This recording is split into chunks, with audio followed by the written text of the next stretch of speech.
قل هذه سبيلي أدعو إلى الله على بصيرة أنا ومن اتبعني وسبحان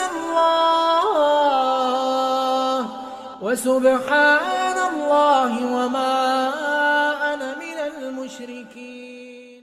الحمد لله رب العالمين والعاقبة للمتقين ولا عدوان إلا على الظالمين والصلاة والسلام على أشرف الأنبياء والمرسلين محمد وعلى آله الطيبين الطاهرين وعلى صحابته الغر المحجلين وعلى من تبعهم بإحسان إلى يوم الدين. أما بعد، فعن طلحة بن مصرف عن أبيه عن جده قال رأيت رسول الله صلى الله عليه وسلم يفصل بين المضمضة والاستنشاق، أخرجه أبو داود بإسناد ضعيف.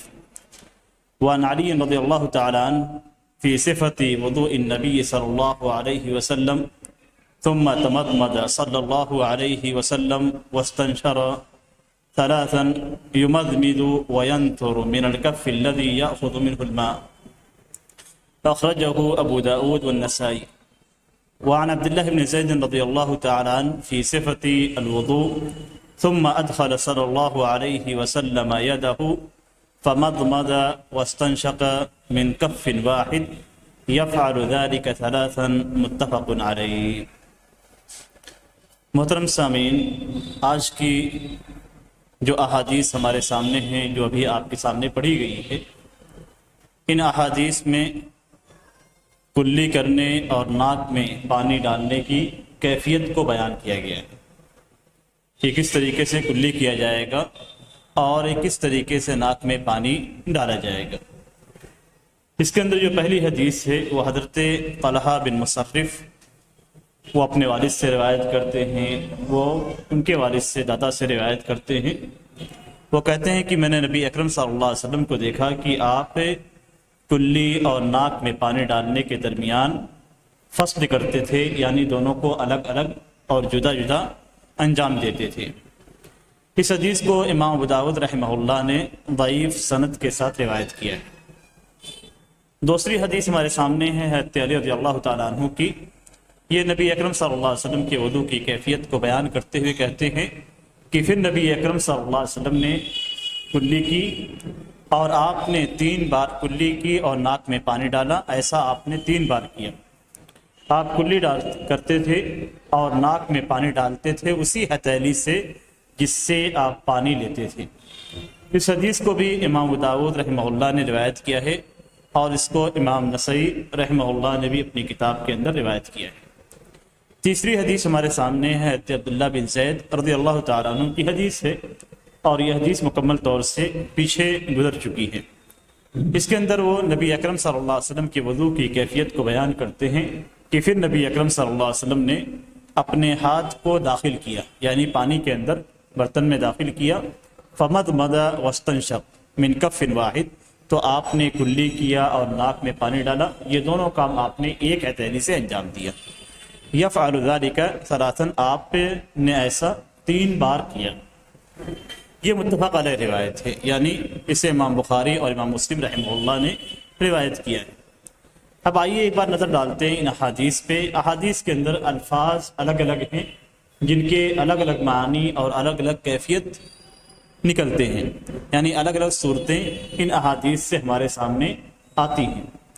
چونکہ احادیث کے اندر مختلف صورتیں بیان کی گئی ہیں اور احادیث کا رتبہ اور اس کا درجہ الگ الگ ہے، اس لیے ساری چیزوں کو انشاءاللہ تفصیل کے ساتھ آپ لوگوں کے سامنے رکھا جائے گا۔ اس حدیث کے اندر پہلی جو حدیث ہے وہ حضرت طلحہ بن مصرف سے مروی ہے۔ ان کے والد جو مصرف ہے جن سے انہوں نے روایت کیا ہے، ان کے تعلق سے علماء کرام کے درمیان کلام ہے، ان پہ علماء کرام نے محدثین نے کلام کیا ہے اور انہیں ضعیف ٹھہرایا ہے۔ یہ کہتے ہیں کہ مجہول راوی ہیں۔ مجہول راوی کا مطلب یہ ہوتا ہے کہ ان کا نام تو معلوم ہے لیکن ان کی حالت اور کیفیت معلوم نہیں ہے کہ وہ کتنے ورع اور تقوی پہ تھے، ان کے اندر ثقافت موجود تھی یا نہیں تھی، وہ احادیث کو اچھی طریقے سے یاد کرتے تھے یا نہیں کرتے تھے، یہ ساری باتیں ان کی معلوم نہیں ہیں۔ اسی طریقے سے اس حدیث کے اندر دو مزید علتیں بھی پائی جاتی ہیں۔ ایک علت تو یہ ہے کہ یہ لیث بن ابی سلیم کے طریق سے ہے، ان کے ذریعے سے یہ حدیث ہم تک پہنچی ہے، اور وہ جمہور محدثین کے نزدیک ضعیف ہے۔ اور دوسری علت اس حدیث کے اندر یہ ہے کہ حضرت طلحہ اور ان کے والد اور ان کے دادا کے تعلق سے علماء کرام کا اختلاف ہے، محدثین کا اختلاف ہے۔ اکثر محدثین انہیں مجہول قرار دیتے ہیں، طلحہ کے والد کو مصرف کو مجہول قرار دیتے ہیں، اور جب بھی کوئی راوی کسی سند کے اندر مجہول ہو یا ضعیف ہو تو ایسی صورت میں وہ حدیث قابل قبول نہیں ہوتی اگر اس کی تائید دوسری روایتوں سے نہیں ہوتی ہے۔ اگر دوسری روایتوں سے تائید ہو جاتی ہے تو ایسی صورت میں وہ حدیث قابل قبول ہے، لیکن اگر صرف وہی سند پائی جاتی ہے یا اس سے بھی کمزور سند پائی جاتی ہے تو ایسی صورت میں وہ حدیث قابل قبول نہیں ہوتی۔ اس بارے میں علماء کا اسی لیے اختلاف ہے کہ کیا یہ حدیث قابل عمل ہے یا قابل عمل نہیں ہے۔ دوسری حدیث ہے حضرت علی رضی اللہ تعالیٰ عنہ کی، جو کہ پیچھے گزر چکی ہے، اور جبکہ کئی احادیث وضو کے تعلق سے ذکر کی گئی، تو تیسری حدیث جو بلوغ المرام کے اندر وضو کے تعلق سے گزری ہے وہ حضرت علی رضی اللہ تعالیٰ عنہ کی حدیث ہے، اور وہ حدیث صحیح ہے، اس کے تعلق سے اختلاف نہیں ہے۔ تیسری جو روایت ہے وہ عبداللہ بن زید رضی اللہ تعالیٰ عنہ کی ہے، اور یہ حدیث صحیح بخاری اور مسلم کے اندر ہے، اس لیے اس پہ کلام کرنے کی ضرورت نہیں ہے۔ اب ان ساری احادیث کو اگر آپ سامنے رکھتے ہیں تو تین کیفیات ہمارے سامنے آتی ہیں، تین صورتیں ہمارے سامنے آتی ہیں، یا آپ یہ کہیں کہ کلی کرنے اور ناک میں پانی ڈالنے کی تین شکلیں ہمارے سامنے آتی ہیں۔ پہلی شکل کیا ہے؟ کلی کرنے اور ناک میں پانی ڈالنے میں تفرقہ کیا جائے، دونوں کو الگ الگ کیا جائے، یعنی آپ کلی الگ کریں اور ناک میں الگ پانی ڈالیں، کلی کے لیے الگ پانی لیں اور کلی کریں، اور ناک کے لیے الگ پانی لیں اور ناک کو صاف کریں۔ تو یہ 3 بار آپ کریں، یعنی 3 بار کلی کریں اور 3 بار ناک میں پانی ڈالیں، گویا آپ 6 چلو پانی لیں گے ہتھیلی میں، اور اس کے ذریعے سے آپ کلی اور ناک میں پانی ڈالیں گے۔ تو یہ پہلی صورت ہے جو کہ حضرت طلحہ بن مصرف کی روایت کے اندر موجود ہے، جس کو بتلایا گیا کہ وہ ضعیف ہے۔ اسی لیے بہت سارے علماء نے اس حدیث کو قابل اعتبار نہیں سمجھا ہے، لیکن اس کی تفسیر آگے آپ لوگوں کے سامنے آئے گی۔ اور اس کیفیت کے قائلین اکثر حنفیہ ہیں، اور بعض حنفیہ ہیں، فقہائے حنفیہ، اور اکثر شافعیہ اور دوسرے علماء کرام بھی اس کے قائلین میں سے ہیں۔ دوسری جو صورت ہے وہ یہ کہ ایک ہی ہتھیلی سے 3 بار کلی کیا جائے، ایک ہتھیلی پانی سے 3 بار کلی کیا جائے اور 3 بار ناک میں پانی ڈالا جائے۔ اگر اس کو اس اعتبار سے دیکھتے ہیں تو اس میں اس پانی کا استعمال بہت ہی کم ہے۔ پانی کے استعمال اگر پانی کم ہے تو اس صورت کو اختیار کیا جا سکتا ہے، جیسا کہ حضرت علی رضی اللہ تعالیٰ عنہ کی حدیث ہے۔ اور اس حدیث کے اندر اگر آپ دیکھتے ہیں تو اس کو منہ اور ناک دونوں کو ایک عضو قرار دیا گیا ہے، اس لیے کہ یہ دونوں چہرے کا حصہ ہے۔ تو اس اعتبار سے آپ کلی بھی کریں اور ناک میں پانی ڈالیں، اور ایک ہی ہتھیلی پانی سے 3 بار کلی کریں اور 3 بار ناک میں پانی ڈالیں۔ اور اس کی دلیل حضرت علی رضی اللہ تعالیٰ عنہ کی جو حدیث ہے کہ نبی اکرم صلی اللہ علیہ وسلم نے کلی کیا اور ناک میں پانی ڈالا 3 بار، اور اس حدیث کے اندر ہے کہ نبی اکرم صلی اللہ علیہ وسلم کلی کرتے تھے اور ناک میں پانی ڈالتے تھے اسی ہتھیلی سے جس سے آپ پانی لیتے تھے۔ یہ اس صورت کی دلیل ہے، اس کیفیت کی دلیل یہ ہے، لیکن یہ حدیث صریح نہیں ہے کہ نبی اکرم صلی اللہ علیہ وسلم ایک ہتھیلی پانی سے یا ایک چلو پانی سے 3 بار کلی کرتے تھے اور 3 بار ناک میں، اسی پانی کو 3 بار کلی کرتے تھے اور 3 بار ناک میں ڈالتے تھے، بلکہ اس میں اس بات کا احتمال موجود ہے کہ آپ صلی اللہ علیہ وسلم کلی کرنے کے لیے اور ناک میں پانی ڈالنے کے لیے ایک ہی ہتھیلی استعمال کرتے تھے، دوسری ہتھیلی کا استعمال نہیں کرتے تھے۔ تو اس کے اندر یہ احتمال موجود ہے، اور اس احتمال کی دلیل حضرت عبداللہ بن زید رضی اللہ تعالیٰ عنہ کی تیسری حدیث ہے۔ اس لیے بہتر یہی نظر آتا ہے کہ دونوں کو الگ الگ کیا جائے گا، دونوں کو الگ کیا جائے گا، یعنی ایک ہی ہتھیلی میں 3 بار کلی اور 3 بار ناک میں پانی نہیں ڈالا جائے گا۔ اس لیے کہ آپ سوچیے اگر کوئی شخص سے ایک ہتھیلی پانی لیتا ہے تو کس طریقے سے وہ 3 بار اس سے کلی کرے گا اور 3 بار ناک میں پانی ڈالے گا۔ اگر یہ صورت اگر اپنائی جائے تو بہت ہی مشکل سے اس کے ہاتھ میں پانی بچے گا۔ یعنی آپ ایک ہتھیلی پانی لیجئے، اس کو منہ میں ڈالیے، پھر کلی کیجئے، پھر منہ میں ڈالیے، پھر کلی کیجئے، پھر منہ میں ڈالیے، پھر کلی کیجئے، پھر ناک میں ڈالیے اور ناک کو صاف کیجئے، پھر ناک میں ڈالیے اور ناک صاف کیجئے، پھر ناک میں ڈالیے، تو اس وقت تک پانی آپ کے ہاتھ میں اتنی دیر تک اگر آپ کے ہاتھ میں پورا پانی ہو تب بھی برقرار نہیں رہے گا۔ تو یہ کافی مشکل صورت ہے، کافی مشکل صورت اور کیفیت ہے، اس لیے یہ ممکن نظر نہیں آتی، الا یہ کہ کسی کی ہتھیلی بہت بڑی ہو اور وہ بہت ہی سرعت کے ساتھ اس کام کو انجام دے تو ہو سکتا ہے۔ تیسری جو صورت ہے، تیسری جو شکل ہے وہ یہ کہ ایک ہتھیلی پانی سے ایک بار پانی لیا جائے منہ میں اور ناک میں ڈالا جائے، پھر دوبارہ پانی لیا جائے منہ میں اور ناک میں ڈالا جائے، پھر تیسری بار پانی لیا جائے اور منہ میں اور ناک میں ڈالا جائے۔ تو یہ گویا آپ نے 3 چلو پانی لیا، 3 چلو پانی لیا اور اس سے آپ نے آدھے پانی سے آپ نے کلی کیا اور آدھے پانی کو آپ نے ناک میں ڈال دیا، یا کچھ پانی سے آپ نے کلی کیا اور کچھ پانی کو آپ نے ناک میں ڈال لیا۔ تو اس کی صورت یہ ہوتی ہے کہ آپ پانی لیں اور منہ میں لیں اور پھر باقی ناک میں چڑھا لیں، اور اس کے بعد آپ جو ہے دوبارہ لیں اور دوبارہ کرنے کے بعد اسی طریقے سے کریں۔ اور اس حدیث کی دلیل حضرت عبداللہ بن زید رضی اللہ تعالیٰ عنہ کی حدیث ہے جو کہ صحیحین کے اندر ہے، اور اس حدیث کے اندر ہے کہ فمضمض واستنشق واستنثر ثلاثا بثلاث غرفات من ماء، کہ آپ نے کلی کیا، ناک میں پانی ڈالا، ناک کو صاف کیا 3 بار 3 چلو پانی سے، 3 بار 3 چلو پانی سے۔ پہلی صورت اور اس صورت میں فرق کیا ہے؟ پہلی صورت میں آپ 3 بار 3 چلو پانی سے کلی کرتے ہیں، پھر 3 بار ناک میں 3 چلو پانی ڈالتے ہیں۔ اس میں کیا ہے کہ آپ 3 چلو پانی استعمال کرتے ہیں کلی کرنے کے لیے بھی اور ناک میں پانی ڈالنے کے لیے بھی، یعنی ایک چلو کو آپ کلی اور ناک میں دونوں کے لیے استعمال کرتے ہیں۔ تو یہ فرق ہے پہلے اور تیسری صورت میں۔ ایک اور روایت کے اندر ہے، صحیح بخاری کی ایک روایت میں حضرت عبداللہ بن زید رضی اللہ تعالیٰ عنہ کی ہی حدیث ہے، اس کے اندر ہے مضمض واستنشق من کف واحدہ، کہ آپ نے ایک ہتھیلی پانی سے کلی کیا اور ناک میں پانی ڈالا، فعل ذلك ثلاثا، آپ نے ایسا 3 بار کیا۔ اور یہی امام شافعی رحمہ اللہ کا راجح قول ہے، اور امام مالک سے مروی ایک روایت بھی ہے، اور اسی کو امام احمد بن حنبل رحمہ اللہ نے اختیار کیا ہے اور اسے پسند کیا ہے۔ اگر ساری روایتوں کو آپ دیکھتے ہیں، تینوں صورتوں کو اور اس میں موجود احادیث کو آپ جمع کرتے ہیں، تو سب سے راجح صورت یہ آخری صورت ہے جو حضرت عبداللہ بن زید رضی اللہ تعالیٰ عنہ کی حدیث مروی ہے۔ یعنی آپ ایک چلو پانی لیں، اس میں سے کچھ سے آپ کلی کریں اور کچھ پانی کو آپ ناک میں چڑھا لیں۔ اور حضرت علی رضی اللہ تعالیٰ عنہ کی جو حدیث ہے جس کو دوسری صورت میں لایا گیا ہے، اس حدیث کو بھی اسی پہ محمول کیا جائے گا، اس لیے کہ وہاں پہ جو الفاظ بیان کیے گئے ہیں وہ الفاظ صریح نہیں ہیں۔ اس کے اندر یہ بھی احتمال ہے کہ آپ ایک چلو پانی لے کر اس کے بعد اسی سے 3 بار آپ پہ کلی کرتے تھے اور 3 بار ناک میں پانی ڈالتے تھے، لیکن یہ بھی احتمال ہے کہ آپ صرف ایک ہتھیلی کو استعمال کرتے تھے، دوسری ہتھیلی کو استعمال نہیں کرتے تھے۔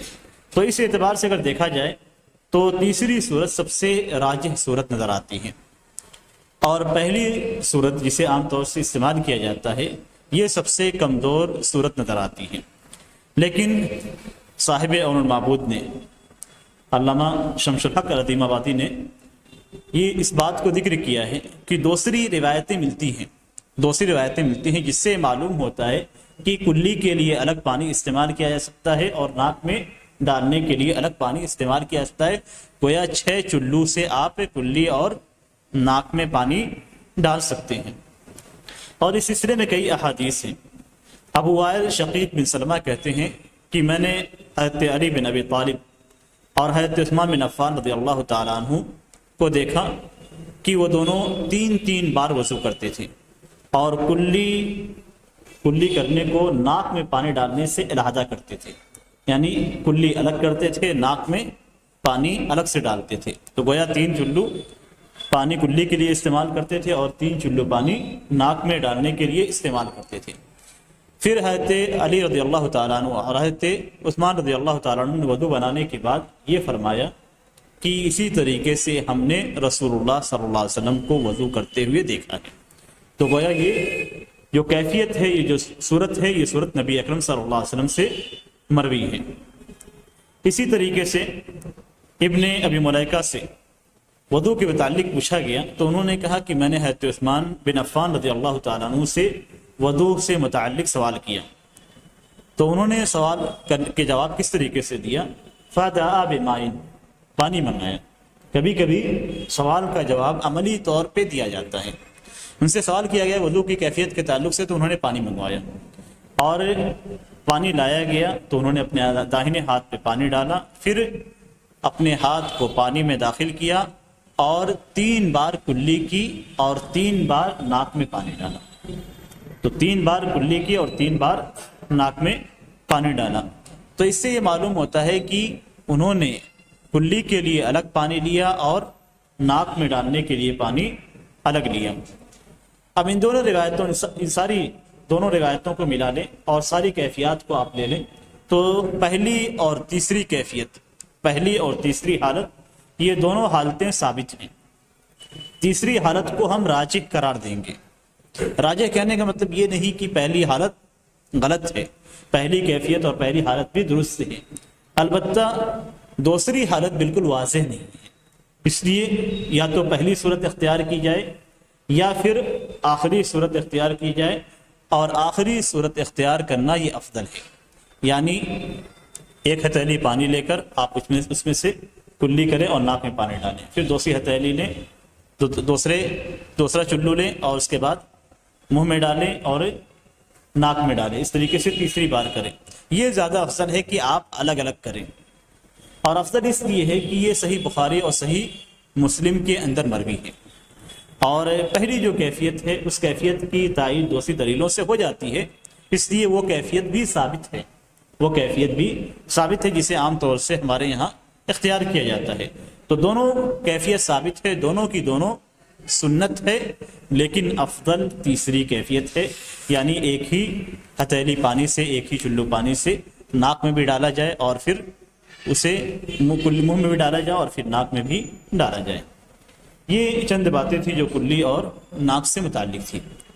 اب اس کے بعد جو اگلی حدیث ہے اس کے اندر وضو کے اندر وضو کو پے در پہ انجام دینا، وضو کو کس طریقے سے، یعنی ایک کے بعد دوسرا عضو فوری طور سے دھلنا، اسے عربی میں موالات کے نام سے تعبیر کیا جاتا ہے. عربی میں اسے موالات کہا جاتا ہے، یعنی ایک عضو کے بعد دوسرا عضو آپ دھلیں. اور اس سلسلے میں جو روایت ہے وہ حضرت انس رضی اللہ تعالیٰ عنہ کی روایت ہے. ان انس رضی اللہ تعالیٰ عنہ قال رأى النبي صلی اللہ علیہ وسلم رجلا وفي قدمه مثل الظفر لم يصبه الماء فقال ارجع فأحسن وضوءك، اخرجه ابو داود والنسائی. اس حدیث کو حضرت انس رضی اللہ تعالیٰ عنہ کہتے ہیں کہ نبی اکرم صلی اللہ علیہ وسلم نے ایک آدمی کو دیکھا جس کے قدم میں، جس کے پاؤں میں ناخن کے برابر حصہ ایسا تھا جہاں پانی نہیں پہنچا تھا، ناخن کے برابر. تو آپ صلی اللہ علیہ وسلم نے کیا فرمایا کہ لوٹ جاؤ اور اپنے وضو کو بہتر بناؤ. اس حدیث کو امام ابو داؤد رحمہ اللہ نے روایت کیا ہے، امام نسائی رحمہ اللہ نے روایت کیا ہے، جیسا کہ علامہ ابن حجر رحمہ اللہ نے یہاں پہ ذکر کیا ہے. اور یہ حدیث حضرت قتادہ بن دعامہ نے حضرت انس بن مالک رضی اللہ تعالیٰ عنہ سے سنی. پورا واقعہ اس طریقے سے ہے کہ ایک آدمی نبی اکرم صلی اللہ علیہ وسلم کے پاس آیا اور اس نے وضو بنا لیا تھا اور اس کے قدم میں، اس کے پاؤں میں ایک ناخن کے برابر حصہ چھوٹ گیا تھا. تو نبی اکرم صلی اللہ علیہ وسلم نے اس سے کہا کہ لوٹ جاؤ اور اپنے وضو کو بہتر بناؤ. یہاں تک کہ مؤلف رحمہ اللہ نے ذکر کیا ہے کہ اس حدیث کو ابو داؤد اور نسائی نے روایت کیا ہے. تو یہ حدیث نسائی کے اندر موجود نہیں ہے اور شاید علامہ ابن حجر رحمہ اللہ کو وہم ہو گیا. علماء کرام کی سب سے بڑی خصوصیت کیا ہوتی ہے کہ علماء کرام غلطی کرتے ہیں. اگر ہم یہ کہتے ہیں کہ علماء کرام سے غلطی نہیں ہوتی تو ایسی صورت میں انبیاء کرام کا جو مقام ہے وہ ہم نے علماء کرام کو دے دیا۔ علماء کرام سے غلطی ہوتی ہے، اسی لیے ایک مثل مشہور ہے کہ ہر عالم سے کوئی نہ کوئی غلطی ضرور ہوتی ہے، اور ہر گھوڑ سوار کہیں نہ کہیں گرتا ضرور ہے۔ یعنی گھوڑ سواری جو کرتا ہے، کتنا ہی ماہر گھوڑ سوار کیوں نہ ہو، کہیں نہ کہیں وہ چوک ضرور جاتا ہے۔ اسی طریقے سے ہر عالم سے غلطی ہوتی ہے، اور بڑے عالموں سے بہت معمولی چیز میں کبھی کبھی غلطی ہو جاتی ہے جو عام افراد جانتے ہیں۔ اس غلطی کی وجہ سے کسی عالم کا مقام گرتا نہیں ہے۔ کہتے ہیں جس کی غلطیاں زیادہ ہو جاتی ہیں، یہ قاعدہ بیان کیا گیا ہے، جس عالم کی غلطیاں زیادہ ہو اس سے علم نہیں لیا جائے گا، اس لیے کہ آپ تفریق نہیں کر پائیں گے کس چیز میں وہ غلطی کر رہا ہے، کس میں غلطی نہیں کر رہا ہے۔ اور جس کی غلطیاں زیادہ ہو جاتی ہیں وہ عالم نہیں کہلائے گا، جو اس کی غلطیاں زیادہ ہوں گی وہ عالم نہیں کہلائے گا۔ اور اسی طریقے سے جس کی چند ایک غلطیاں ہیں اور باقی چیزوں میں اس کے معاملات درست ہیں، اس کی باتیں درست ہیں، اقوال درست ہیں، تو ایسی صورت میں اسے عالم کے مقام سے نہیں گرایا جائے گا۔ ہر عالم کی کوئی نہ کوئی غلطی ضرور موجود ہے۔ آپ پوری دنیا کے اندر کسی ایسے عالم کی مثال نہیں دے سکتے ہیں جنہوں نے سارے مسائل کے اندر راجح قول کو بتلایا، سارے مسائل کو بالکل صحیح بتلایا ہو۔ کہیں نہ کہیں ہر عالم سے کوئی نہ کوئی غلطی ضرور ہوتی ہے۔ تو علامہ ابن حجر رحمہ اللہ سے یہاں پہ جو وہم ہوا ہے، وہم کا مطلب یہ ہوتا ہے کہ انہوں نے یہ سمجھا کہ یہ حدیث نسائی کے اندر ہی موجود ہے، اس لیے انہوں نے یہاں پہ ذکر کر دیا۔ ہم جب کہتے ہیں علامہ ابن حجر رحمہ اللہ اور حافظ جب کہتے ہیں تو حافظ کا مقام عالم سے کہیں زیادہ اونچا ہے۔ محدثین میں حافظ یہ بہت اعلیٰ درجے کے عالم ہیں، بہت ہی اعلیٰ درجے کے عالم کہلاتے ہیں۔ حافظ سے مراد حافظ قرآن نہیں ہے بلکہ حافظ حدیث ہے۔ جب ہم کہیں گے حافظ علامہ ابن حجر رحمہ اللہ تو حافظ سے مراد حافظ قرآن نہیں ہے، حافظ احادیث ہے۔ اور حافظ احادیث وہ ہوتا ہے جس کے پاس بہت ساری احادیث کا حفظ ہے۔ اتنا بڑا عالم پھر بھی غلطی ہو جاتی ہے، تو غلطی ہونا کسی عالم کے لیے عیب کی بات نہیں بلکہ اس کے شان میں اس چیز یہ اضافہ کر دیتا ہے کہ یہ عالم ہے اور اس کی وجہ سے غلطی صادر ہو سکتی ہے۔ اسی لیے اس حدیث کو بہت سارے علماء کرام نے نسائی کی کتابوں میں، ان کی 2 کتابیں ہیں، اس میں تلاش کرنے کی کوشش کی، وہاں پہ نہیں ملی۔ ان کی حدیث کے علاوہ دیگر کتابوں کے اندر تلاش کرنے کی کوشش کی گئی، یہ حدیث نہیں ملی۔ بہت سارے علماء کرام نے صراحت کی ہے کہ یہ حدیث نسائی میں موجود نہیں ہے، اور یہ حدیث دوسری احادیث کی کتابوں میں موجود ہے، سنن ابن ماجہ کے اندر موجود ہے، مسند امام احمد کے اندر موجود ہے، اور لیکن دوسرے الفاظ کے ساتھ دوسرے راوی سے۔ اس میں حضرت عمر رضی اللہ تعالیٰ عنہ کی حدیث ہے کہ صحیح مسلم اور ابو داؤد کے اندر امام مسلم رحمہ اللہ کی حدیث ہے۔ اس حدیث کو جو ذکر کیا علامہ ابن حجر رحمہ اللہ نے اور امام نسائی کی جانب اس کی جو نسبت کی ہے وہ وہم ہے۔ یہ حدیث ابن ماجہ کے اندر ہی موجود ہے اور امام احمد رحمہ اللہ کی مسند کے اندر موجود ہے۔ ایک دوسری حدیث جو اسی معنی میں ہے وہ حضرت عمر بن خطاب رضی اللہ تعالیٰ عنہ کی حدیث ہے، اور اسے امام مسلم رحمہ اللہ نے اور امام احمد رحمہ اللہ نے اپنی کتابوں کے اندر ذکر کیا ہے۔ اس میں یہ الفاظ ہیں کہ مجھے حضرت جابر رضی اللہ تعالیٰ عنہ کہتے ہیں کہ مجھے حضرت عمر بن خطاب رضی اللہ تعالیٰ عنہ نے بتلایا کہ ایک آدمی نے وضو کیا اور اس نے وضو کے بعد اپنے قدم میں ایک ناخن کے برابر جگہ چھوڑ دی، تو نبی اکرم صلی اللہ علیہ وسلم نے اس کو دیکھا اور فرمایا کہ لوٹ جاؤ اور اپنے وضو کو بہتر بناؤ۔ تو گویا یہ حدیث مسلم کے اندر ہی موجود ہے لیکن حضرت عمر بن خطاب رضی اللہ تعالیٰ عنہ کی سند سے۔ اس کے اندر نبی اکرم صلی اللہ علیہ وسلم نے کیا فرمایا کہ لوٹ جاؤ اور اپنے وضو کو بہتر بناؤ۔ احسن کا جو لفظ استعمال ہوتا ہے عربی زبان میں کسی چیز کو بہتر بنانا، اچھا بنانا، اور اچھا کب ہوتا ہے؟ جب اس کو مکمل طور سے کیا جائے۔ کوئی بھی چیز بہتر اسی وقت ہوتی ہے جب ہم اسے اچھے طور پہ مکمل طور پہ انجام دیں۔ تو اس میں احتمال ہے اس بات کا بھی کہ نبی اکرم صلی اللہ علیہ وسلم نے کہا ہے کہ اچھا کرو تو وہ شخص گیا اور جانے کے بعد اپنے قدم کو دھل لیا. اور اس بات کا بھی احتمال ہے کہ اس شخص نے وضو کو دوبارہ کیا ہو. جیسے مثال کے طور پہ ایک شخص آتا ہے اور وضو اچھی طریقے سے نہیں کرتا ہے, آپ کہتے ہیں جاؤ دوبارہ وضو بناؤ یا اچھی طریقے سے وضو کرو, وہ شخص جائے گا دوبارہ وضو بنائے گا. تو دونوں باتوں کا احتمال اس حدیث کے اندر موجود ہے. اچھا کرنے کا مطلب یہ کہ جہاں پہ پانی نہیں پہنچا ہے اسے دھل لیا جائے, اور اچھا کرنے کا مطلب یہ بھی ہے کہ وضو دوبارہ مکمل طور سے بنایا جائے, اور یہی زیادہ بہتر نظر آتا ہے. اگر الفاظ پہ غور کریں تو ایسی صورت میں یہی زیادہ بہتر نظر آتا ہے. اور اس کی تائید ایک دوسری روایت سے بھی ہوتی ہے. اس میں یہ ہے اس حدیث کے اندر کہ نبی اکرم صلی اللہ علیہ وسلم نے اسے وضو اور نماز کو دوبارہ لوٹانے کا حکم دیا. فَأَمَرَهُ أَن يُعِيدَ الْوُضُوءَ وَالصَّلَاةَ کہ نبی اکرم صلی اللہ علیہ وسلم نے اسے حکم دیا کہ وہ دوبارہ وضو بنائے اور دوبارہ نماز کو لوٹائے. اس حدیث سے علماء کرام نے اس بات پہ دلیل پکڑی ہے کہ تمام اعضائے وضو کا دھلنا واجب ہے, اور اگر اس میں سے کوئی بھی چیز چھوٹ جاتی ہے چاہے وہ کتنی ہی تھوڑی کیوں نہ ہو, ناخن کے برابر کیوں نہ ہو, ایسی صورت میں اس کا وضو درست نہیں ہوگا.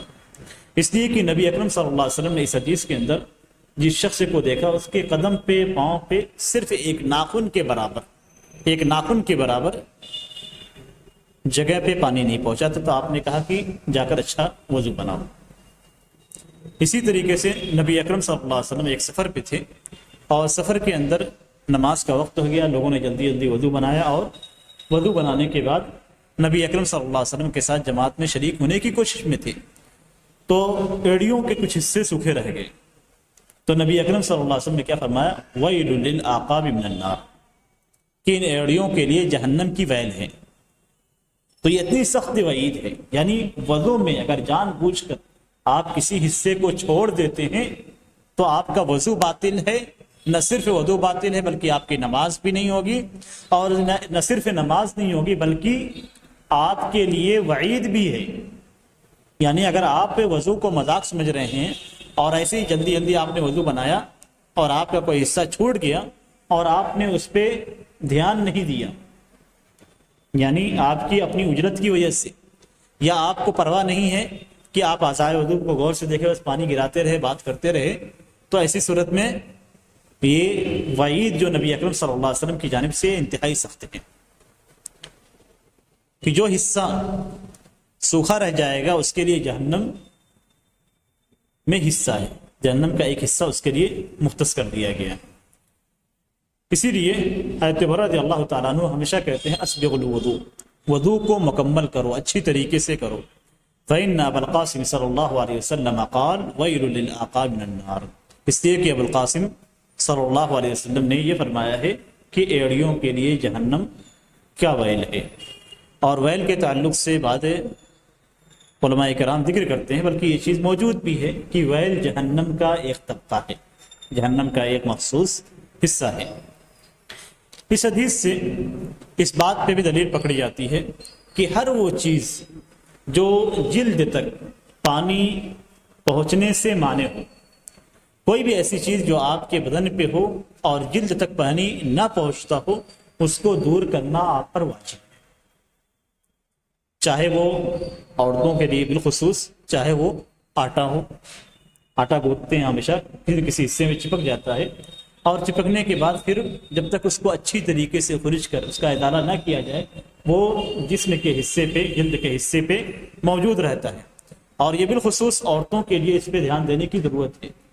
اسی کی عورتیں عام طور سے آٹے وغیرہ گوندتی ہیں تو اس بات پہ دھیان نہیں دیتی ہیں کہ آٹے کا ازالہ پورے ہاتھ سے ہوا یا نہیں, اور پھر اگر ویسے ہی وضو بنا کر نماز پڑھ لیتی ہیں اور آٹا آپ کے کسی بھی ہاتھ کے کسی حصے میں یا اعضائے وضو کے کسی بھی حصے پہ چپکا ہوا ہے اور پانی وہاں تک نہیں پہنچا تو آپ کا وضو نہیں ہوگا.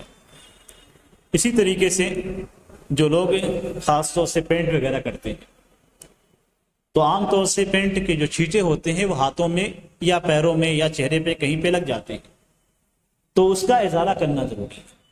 کوئی بھی چیز جو آپ کا پانی جلد تک پہنچنے سے روکنے والی چیز ہے, اس کا ازالہ کرنا ضروری ہے کسی بھی حصے کسی بھی چیز کو. اسی طریقے سے جیسے مثال کے طور پہ بعض جو ہے گم وغیرہ استعمال کیے جاتے ہیں جو انگلیوں پہ چپک جاتے ہیں تو اس کو نکالنا ضروری ہے اس لیے کہ پانی وہاں تک نہیں پہنچتا ہے. اور اسی طریقے سے عورتیں جو اپنی نیل پالش استعمال کرتی ہیں نیل پالش کی وجہ سے پانی ناخنوں تک نہیں پہنچتا ہے تو اس کا ازالہ بھی ضروری ہے. اس کا ازالہ بھی ضروری ہے یعنی ہر وہ چیز جس کی وجہ سے پانی جلد تک نہ پہنچے اس کو دور کرنا جلد سے جلد تک یا ناخن تک اس کا ازالہ کرنا ضروری ہے. اب یہاں پہ دو چیزیں بہت زیادہ ہوتی ہیں اور دو سوالات بہت زیادہ آتے ہیں. عورتیں جو مہندی لگاتی ہیں کون کی مہندیاں جو استعمال کرتی ہیں تو ہمارے علماء حنفیہ نے بالخصوص اس زمانے کے علماء حنفیہ نے اس بات کو بہت ہی سختی کے ساتھ ذکر کیا ہے کہ یہ چیز میں وضو کا پانی پہنچنے سے مانی ہے. یعنی جو مہندی استعمال کرتی ہیں تو ان کی پھر جو مہندی ہے اسے دھل لیتی ہیں اور جو اس کے اثرات ہاتھوں پہ رہتے ہیں کہتے ہیں کہ یہ اثرات یہ پانی کو جلد تک پہنچنے سے مانی ہیں. یہ اکثر علماء حنفیہ سے سننے میں آیا ہے اور بعض افراد ہمارے حدیث میں بھی اس میں شک و شبہ کے اندر مبتلا ہیں. مہندی کا جو معاملہ ہے وہ پچھلے زمانے سے لے کر آج تک دونوں میں کوئی اختلاف نہیں ہے. آج کون کی مہندیاں استعمال کی جاتی ہیں پہلے پاؤڈر یا آپ کہیں کہ اسے گھس کر استعمال کیا جاتا تھا. دونوں میں مشترک بات کیا ہے کہ دونوں کا رنگ آپ کی جلد پہ اترتا ہے. رنگ کا جلد پہ اترنا اور کسی چیز کا آپ کے جلد سے چپک جانا یہ دو الگ الگ چیزیں ہیں. مثال کے طور پہ آپ کسی بھی رنگ کو لیجئے اور اپنا ہاتھ اس میں ڈال دیجئے وہ رنگ آپ کے ہاتھ پہ اتر جائے گا. رنگ آپ کے ہاتھ پہ اتر جائے گا اور یہ رنگ آپ کی جلد میں شامل ہو جائے گا. آپ کی جلد میں شامل ہو جائے گا جس کا ازالہ آپ صابن کے ذریعے سے کسی کیمیکل کے ذریعے سے آسانی کے ساتھ کر سکتے ہیں. لیکن اگر کوئی ایسی چیز ہے جسے آپ استعمال کرتے ہیں اور وہ جلد کے اوپر بطور تہ جم جاتی ہے تو اس کا ازالہ ضروری ہے. اب یہ تہ کی جو بات ہے یعنی جلد کے اوپر ایک تہ بن جانا یہی اصل میں اشکال کا سبب ہے. اصل جو مسئلہ ہے وہ یہی ہے کہ احناف یہ سمجھتے ہیں کہ کون کی مہندیاں جو استعمال کی جاتی ہیں وہ جلد کے اوپر تہ کی بن جاتی ہیں تہ کی طرح جم جاتے ہیں جبکہ حقیقت یہ نہیں ہے. حقیقت یہ ہے کہ 2-3 دن کے بعد جو آپ کو جلد پہ اترتا ہوا محسوس ہوگا جلد اترتا ہوا اچڑتا ہوا محسوس ہوگا. یہ جو آپ کو محسوس ہوتا ہے یہ اصل میں جلد ہے. اصل میں مہندی نہیں ہے اصل میں یہ جلد ہے. اور اس کی سب سے بڑی دلیل کیا ہے آپ جب غسل کرتے ہیں اور بدن کو رگڑتے ہیں تو آپ کو میل نکلتی ہے. یہ میل کیا ہے میل 2 طریقے کی ہوتی ہے. ایک میل جو گرد و غبار آپ کے بدن پہ لگ گیا ہے وہ تہ ہوئی جسے اس کا ازالہ آپ پانی کے ذریعے سے کرتے ہیں تو نکل جاتی ہے. دوسرا یہ کہ جلد آپ کی برابر نشو و نما میں رہتی ہے ہمیشہ جلد آپ کی بنتی رہتی ہے. انسانی جسم کا کہ جتنے خلایا ہیں وہ ٹوٹتے پھوٹتے رہتے ہیں اور یہ چیز طبی طور پہ ثابت ہے. تو جلد آپ کی برابر بدلتی رہتی ہے. تو آپ جب رگڑتے ہیں نہاتے ہیں رگڑتے ہیں تو رگڑنے کی صورت میں جو میل نکلتی ہے یہ آپ کی جلد کی وہ حصہ ہوتا ہے جو مر چکا ہوتا ہے. آپ کی جلد کا وہ حصہ ہوتا ہے جو مر چکا ہوتا ہے. یہی وہ حصہ ہے جو آپ کو مہندی پہ رنگ کی شکل میں اجڑتا ہوا نظر آتا ہے. دونوں میں کوئی فرق نہیں ہے. اس لیے وہ مہندیاں جو کون کی استعمال کی جاتی ہیں یہ وضو سے مانے نہیں ہیں. ان کے لگانے کے بعد پانی ظاہر سی بات ہے لگانے کے بعد اس کا ازالہ کیا جائے گا. ازالے کے بعد جو رنگ موجود ہے ہاتھوں میں یہ آپ کے وضو کا پانی پہنچنے سے مانے نہیں ہے. اس لیے اس سلسلے میں جو شبہ پیش کیے جاتے ہیں جو تہ کا شبہ پیش کیا جاتا ہے کہ تہ کی طرح وہ نکلتا ہے ایک ایک کر کے اجڑتا رہتا ہے یہ آپ کی جلد ہے. یہ آپ کی جلد ہے جس میں مہندی کا رنگ اتر چکا ہے. تو جب بھی آپ کسی بھی چیز میں رنگ اترے گا تو آپ نکالیں گے تو ظاہر سی بات ہے وہ رنگین ہی نکلے گا. اس لیے مہندی کے تعلق سے جو اشکالات پیدا کیے جاتے ہیں وہ اشکالات درست نہیں. اس کے بعد مزید اس حدیث کے اندر جو بات ذکر کی گئی ہے اس میں سے ایک اہم مسئلہ ہے وضو کے اندر تتابع، یعنی پے در پہ اعضائے وضو کے ایک کے بعد ایک کرنا یہ واجب ہے یا واجب نہیں ہے. یعنی آپ یہ کہہ سکتے ہیں کہ کیا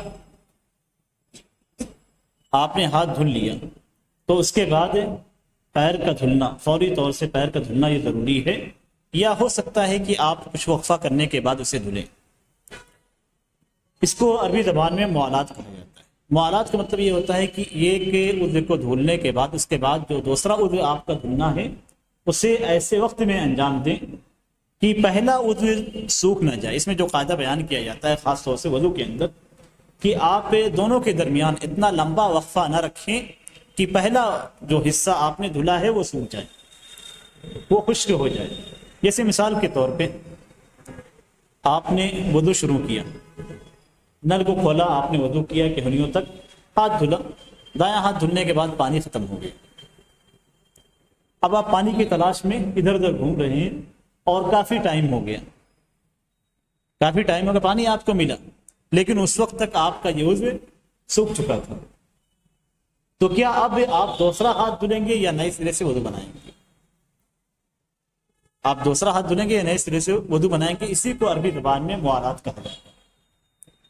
کہتے ہیں کہ اس کے اندر ضابط یہی ہے کہ اگر گرمی یا ہوا کے سبب آدھا نہیں سوکھتے ہیں، یعنی جیسے بہت زیادہ گرمی ہے اور پانی تھوڑا ہے، آپ نے استعمال کیا، ہاتھوں پہ رگڑا، آپ نے رگڑنے کے بعد جب تک آپ دوسرا دھلتے ہیں تب تک وہ سوکھ جاتا ہے. دھوپ میں آپ کھڑے ہیں اور گرمی کا موسم ہے تو فوری طور سے وہ سوکھ جائے گا، یا بہت تیز ہوا چل رہی ہے تو ہوا کے ذریعے سے وہ سوکھ جائے گا. تو یہ اس کے اندر شامل نہیں ہے. جو مسئلہ بیان کیا جا رہا ہے اس مسئلے کے اندر یہ چیز شامل نہیں ہے. اسی طریقے سے اگر پانی کی بہت زیادہ قلت ہے اور آپ نے ایک عضو کو دھلا، اس کے بعد پانی ختم ہو گیا، تلاش کر رہے ہیں، پھر ملا، آپ نے دوسرے عضو کو دھلا، تو اگر پانی اتنا تھوڑا ہے کہ اگر آپ دوسرے کو دھلتے ہیں تو آپ کہونی دھلنے کے بعد، دوسرے ہاتھ کو دھلنے کے بعد مسح کر پائیں گے، یا پھر ایک پیر دھل پائیں گے، پانی ختم ہو جائے گا، تیسرے پانی کی تلاش میں آپ ہو جائیں گے. تو اس طرح کی اگر صورتحال ہے، اگر کبھی اس طرح کی صورتحال پیش آ گئی ہے تو اس میں بھی یہ مسئلہ، یہ اختلاف شامل نہیں ہے.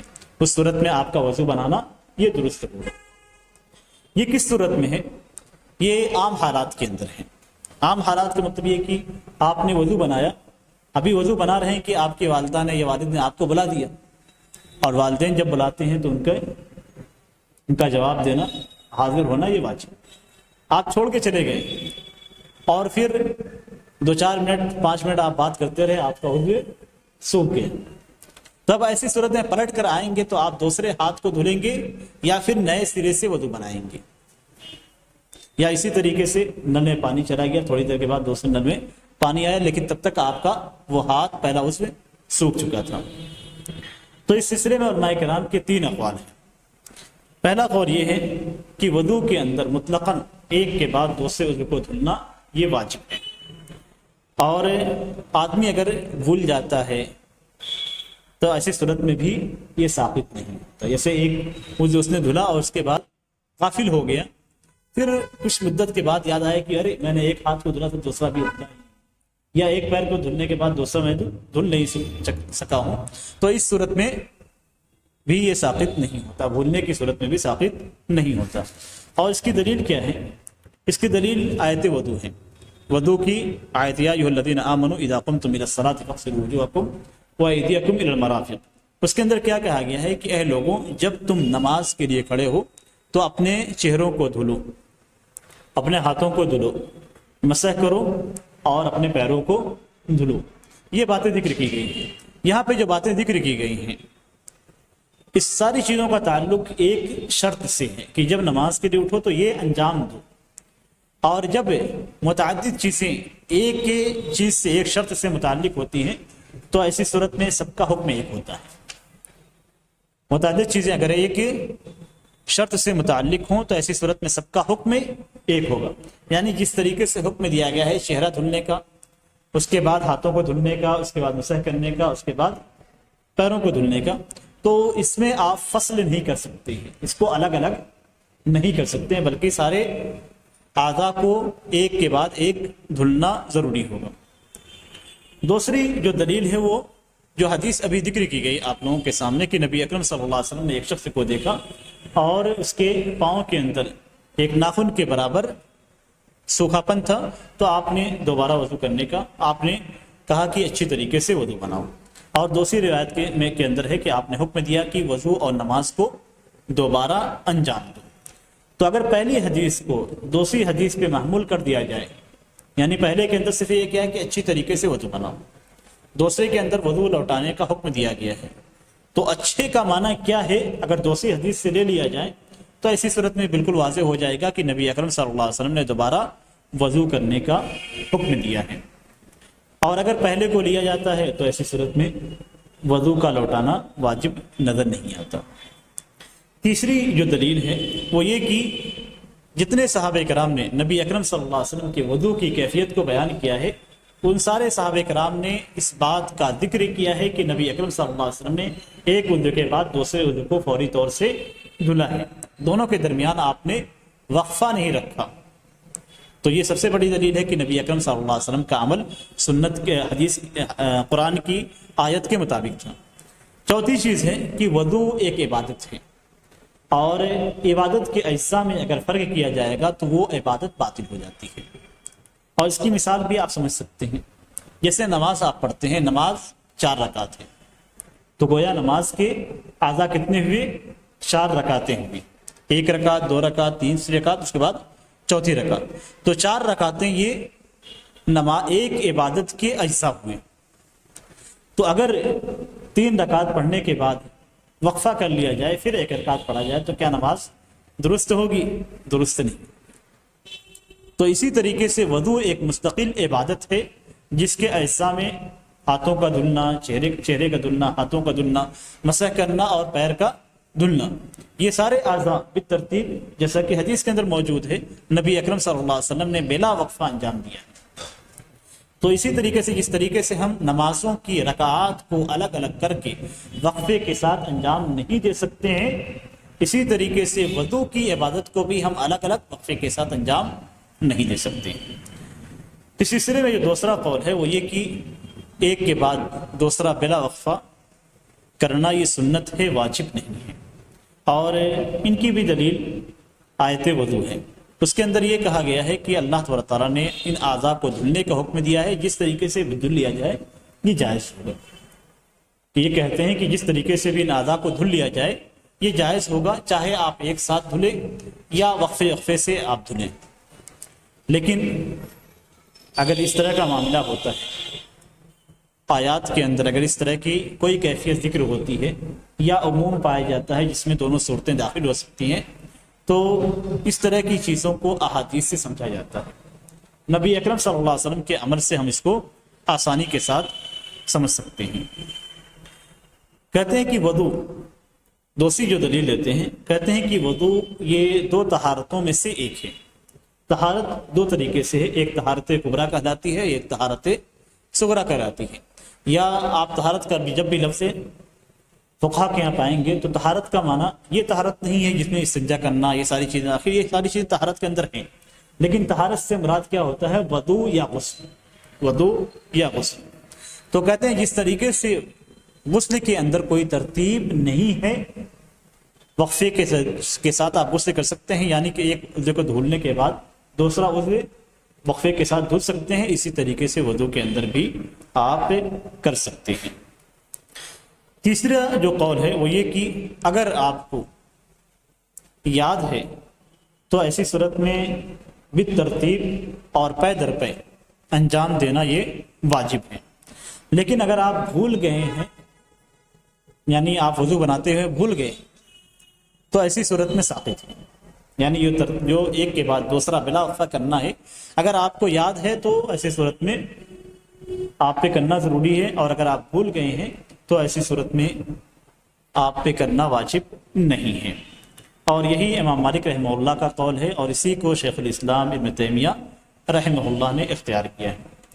کہتے ہیں اگر اس قول کے اندر یہ بات بھی کہی گئی ہے کہ اگر عذر پایا گیا ہے، کوئی عذر ہے جیسے پانی کا کم ہو جانا یا پانی کا بند ہو جانا، تو ایسی صورت میں الگ الگ وقفے سے آپ وضو بنا سکتے ہیں۔ یعنی ایک وضو بنانے کے بعد ہاتھ اس کا کو دھلنے کے بعد اگر پانی چلا گیا ہے تو پھر ایسی صورت میں آپ کے پاس عذر ہے، اور اس عذر کی صورت میں جب دوبارہ پانی آتا ہے اور بہت طویل وقفہ نہیں ہوتا لیکن آدھا سوکھ جاتے ہیں، تو ایسی صورت میں بھی آپ دوسرے عذر کو دھل کر وضو کو مکمل کر سکتے ہیں۔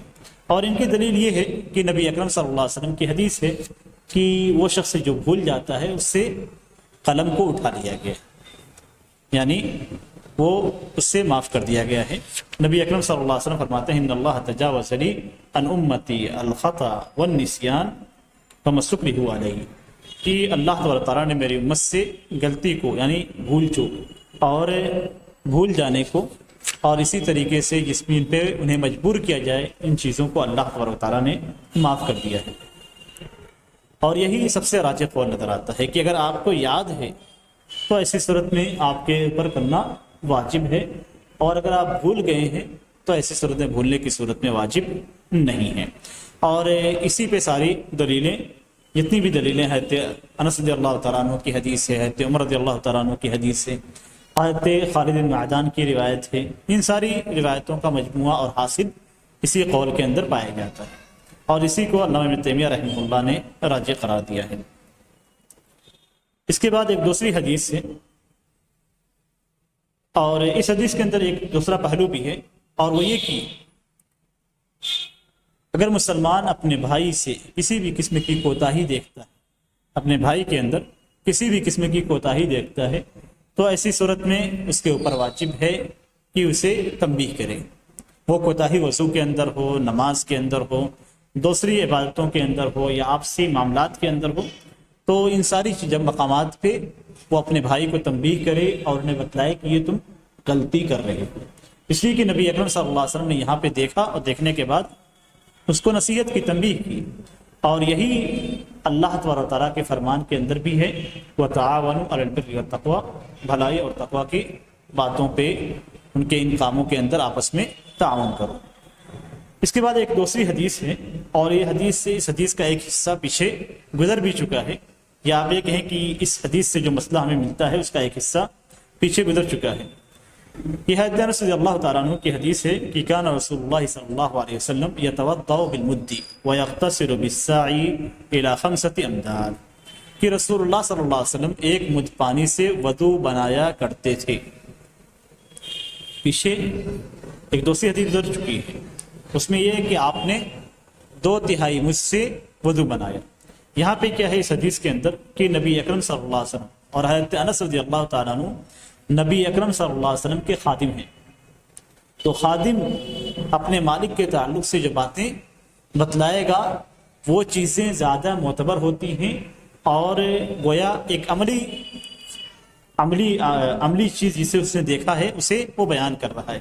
تو یہاں پہ نبی اکرم صلی اللہ علیہ وسلم کا ایک معمول بیان کر رہے ہیں، کہتے ہیں کان رسول اللہ صلی اللہ علیہ وسلم یتوضأ بالمد، کہ نبی اکرم صلی اللہ علیہ وسلم کا معمول یہ تھا کہ آپ ایک مد پانی سے وضو کرتے تھے، وَيَغْتَسِلُ بِالسَّاعِ إِلَىٰ 5 امداد، اور آپ 1 سا سے لے کر 5 مد، 1 سا 4 مد کا ہوتا ہے، 1 سا سے لے کر 5 مد پانی سے غسل کیا کرتے تھے۔ پیچھے ایک حدیث گزر چکی ہے جس میں ہے کہ 2/3 پانی سے پانی آپ کے پاس لایا گیا تو آپ اس سے اپنے ہتھیلیوں کو ملنے لگے، تو وہاں پہ ملنے کا جو لفظ ہے اس سے یہ ثابت ہوتا ہے کہ اتنی تھوڑی مقدار میں جو پانی ملتا ہے اس سے دھلنا کافی نہیں ہے، اس کو صرف ہاتھوں پہ لے کر رگڑا جائے گا، لیکن وضو کے اندر یہ پانی استعمال کیا جائے گا وہ 1 مد پانی ہوگا، 1 مد پانی ہوگا، تو 1 مد پانی سے آپ آرام کے ساتھ وضو بنا سکتے ہیں۔ یہاں پہ حدیث کے اندر جو ذکر کیا گیا ہے 1 مد پانی، یہ نہیں ہے کہ آپ 1 مد کے اندر ناپ کے پانی لاتے تھے، بلکہ یہ ایک اندازے کے مطابق بتلایا گیا ہے کہ 1 مد یا اس سے تھوڑا زیادہ کم دونوں بھی ہو سکتا ہے، تو اس اتنی مقدار سے آپ وضو بنایا کرتے تھے۔ اور اس سے یہ بھی ثابت ہوتا ہے کہ اگر آدمی متوسط قد کا ہو اور بہت ہیکل نہ ہو تو ایسی صورت میں وہ 1 مد پانی اس کے لیے کافی ہے۔ اس حدیث کے اندر ایک رہنمائی ہے ہمارے لیے، اور وہ یہ کہ ہم پانی کے اندر اسراف نہ کریں، اور بالخصوص آج کے زمانے میں جبکہ نل کھول دیا جاتا ہے اور فل کھولا جاتا ہے۔ سب سے بڑی پریشانی کی بات کیا ہے کہ ہم مساجد کے اندر، اپنے گھروں کے اندر جب پانی کو استعمال کرتے ہیں تو فل نل کو کھول دیتے ہیں، جس میں سے آدھے سے زیادہ پانی یہیں برباد ہو جاتا ہے۔ اور اگر آپ اس کی مقدار کو دیکھنا چاہیں، وضو کے درمیان آپ ایک نل پانی کو، نل کے پانی اگر نل آپ فل کھولتے ہیں تو اس کی مقدار کو اگر آپ جانچنا چاہیں تو بالٹی آپ نیچے رکھ دیجئے، جتنی دوسرا نل کھول کر آپ پانی بالٹی رکھ دیجئے اس کے نیچے، اور دیکھیے جب آپ وضو ختم کرتے ہیں، اپنے دوسرے پاؤں کو دھل کر ختم کرتے ہیں، نل بند کرتے ہیں، تو بالٹی میں پانی کہاں تک پہنچتا ہے؟ آدھی بالٹی سے زیادہ یقیناً آپ کو پانی ملے گا اگر آپ فل نل کھولتے ہیں۔ تو یہ پانی کے اندر اسراف ہے، وضو کے اندر اسراف ہے۔ آپ پانی نل کو ہلکا کریں اور اس کے بعد پھر آپ آرام کے ساتھ وضو بنائیں، تو آپ کا پانی کم سے کم خرچ ہوگا۔ اور بہتر تو یہی ہے کہ آدمی کے پاس اگر لوٹا ہے تو ایسی صورت میں لوٹے کے استعمال کرے، تاکہ کم سے کم پانی میں وضو کو انجام دے سکے، اور یہی نبی اکرم صلی اللہ علیہ وسلم کی سنت ہے۔ اللہ تعالیٰ سے دعا ہے کہ اللہ تعالیٰ ہمیں نبی اکرم صلی اللہ علیہ وسلم کی سنت پہ عمل کرنے کی توفیق عطا فرمائے، اور ہمیں جو ہم نے پڑھا ہے، جو ہم نے سنا ہے، اس پہ عمل کرنے کی توفیق دے۔ آمین۔ وصلی اللہ علی نبینا محمد وعلی آلہ وصحبہ وسلم۔